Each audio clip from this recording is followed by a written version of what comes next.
Axel de Tarly, on utilise trop notre téléphone portable. C'est un comble parce que c'est le patron d'Apple qui nous dit ça.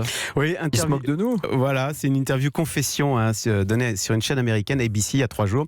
Nous utilisons trop notre mobile, donc c'est Tim Cook qui le dit, le patron d'Apple. Alors on va tous se reconnaître dans cette phrase. Il dit « Nous ferions mieux de le poser et de regarder la personne avec qui nous parlons, avec qui nous sommes en train de dîner. » Alors vous savez que justement pour aider à cette prise de conscience, Apple a installé une fonction qui permet de mesurer le temps d'écran et de savoir combien de fois dans la journée on déverrouille son portable, on le regarde. Alors Tim Cook reconnaît qu'il a été horrifié quand il a vu son chiffre, puisqu'il déverrouille, il regarde son téléphone portable 200 fois par jour. Alors voilà, 200 fois par jour, c'est vrai que c'est un phénomène majeur, ça change votre vie. On est là face à une forme d'addiction. D'ailleurs, c'est que les addictologues font un parallèle avec le paquet de cigarettes. C'est le même format, ça tient dans la main, dans la poche, on peut l'emporter partout avec soi pour l'utiliser en toutes circonstances.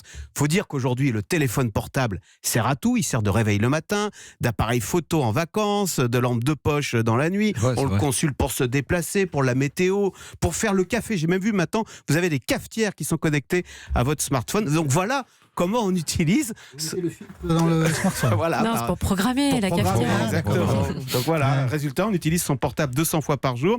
Et voilà comment maintenant, mais pourquoi on est incapable de lire un livre, de regarder un film ou même d'entretenir une conversation avec quelqu'un sans en permanence jeter un coup d'œil sur son mobile. On s'en rend même plus compte.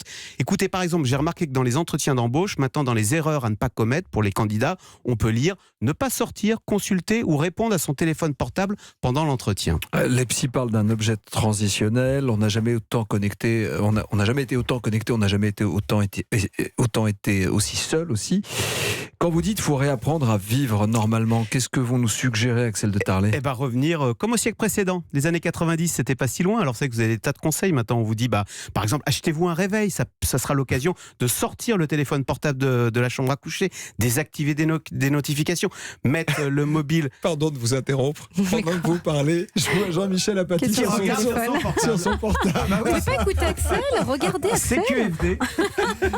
Qu'est-ce que vous dites ? Je regardais combien de fois j'avais activé mon téléphone par jour, 160. Non, vous cherchiez la machine à café, je le sais.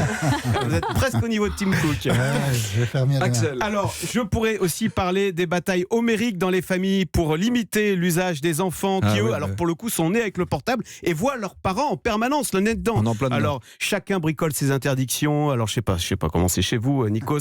Interdiction le soir avant de se coucher. Extinction du Wi-Fi à 21h. Il y a aussi pas plus de 2 heures d'écran le week-end et uniquement si les devoirs sont faits. En tous les cas, à chacun sa solution, mais il faut agir. Écoutez, même le patron d'Apple dit qu'il est temps de moins regarder son portable. Il se tire une balle dans le pied quand il dit ça ? Ah ben non, même pas, parce que lui, c'est assez perso, il dit, moi, écoutez, ça m'est égal parce que je vends des appareils. Je ne vends pas du temps d'usage. D'ailleurs, il a vendu plus d'1 milliard d'iPhone et vu comme on est accro, il n'a pas de souci à se faire pour le 2e milliard.